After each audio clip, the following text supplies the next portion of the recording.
छठा दिन था और रचना पूरी ही नहीं हुई। तो देवदूत ने पूछा कि भगवान आप क्या बना रहे हैं? 6 दिन बीत गए और आपका निर्माण पूरा ही नहीं हुआ।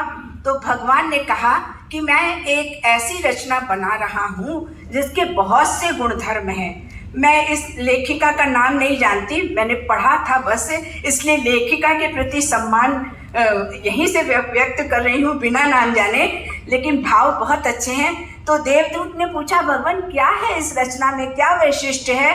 तो भगवान ने कहा कि तुम इसके गुणधर्म सुनो, ये क्या है?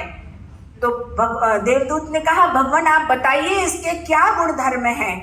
तो भगवान ने कहा ये मेरी एक ऐसी रचना है जो हर प्रकार की परिस्थितियों को संभाल सकती है। पहला विशेषण बताया, हर प्रकार की परिस्थितियों को संभाल सकती है। आंसू भी आ रहे होंगे, आंसू पोंछ करके, बुखार भी चढ़ा होगा, बुखार की परवाह न करके किचन में घुस जाएगी। अपने चेहरे पर कोई अतिथि आया, मुस्कुराते हुए उसके सामने आ जाएगी। हम सब जानते हैं इस चीज को। तो ये हर प्रकार की परिस्थितियों को संभाल सकती है। देवदूत ने पूछा वो कैसे? बोले वो एक साथ अपने सभी बच्चों को संभाल सकती है और सबको खुश भी रख सकती है। दूसरी विशेषता इसकी ये। तीसरी विशेषता क्या है कि ये अपने प्यार से घुटने की खरोंच से लेकर के दिल के घाव तक को भर सकती है। घुटने की खरोंच से लेकर के दिल के घाव भी भर सकती है।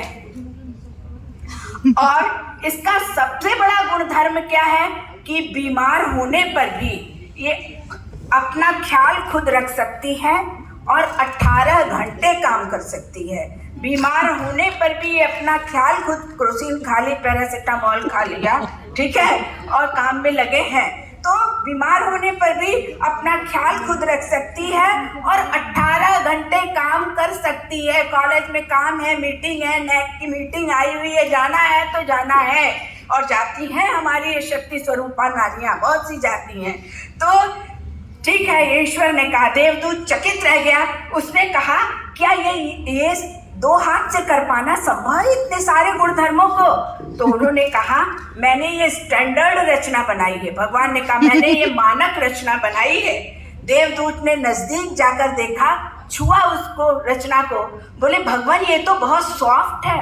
तो बोले भगवान कि हाँ ये बहुत सॉफ्ट है, बहुत कोमल है, लेकिन मैंने इसे बहुत मजबूत भी बनाया है।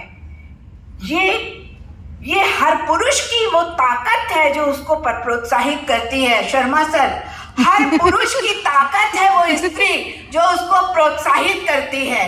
यही बात शंकराचार्य 8वीं शती में कहते हैं कि शिव शक्ति से समन्वित होकर ही कुछ कर सकने में समर्थ होता है, अन्यथा वो तो कुछ हिलडुल भी नहीं सकता। फिर उन्होंने कहा ये सभी को खुश देखकर खुश रहती है। ज्यादातर देखिए अपवाद तो हर क्षेत्र में है, ज्यादातर नारियां खुश देखकर लोगों को खुश रहती हैं, हर परिस्थिति में हंसती हैं। और ईश्वर ने कहा इसे जो चाहिए वो लड़ करके ले भी सकती है। लड़ना भी हम नारियों को आता है, तो लड़ के ले सकती है। उसके प्यार में कोई शर्त नहीं होती। उसका दिल टूट जाता है जब अपने ही उसे धोखा देते हैं, लेकिन ये स्त्री की बहुत बड़ी विशेषता है कि हर परिस्थिति में वो समझौता करना जानती है और फिर से समझौता करके जीवन चक्र को आगे बढ़ाने लगती है। भगवान बोले, देवदूत बोला भगवान आपकी ये रचना संपूर्ण है? तो उन्होंने कहा नहीं, इसमें एक कमी है, ये अपना महत्व भूल जाती है। तो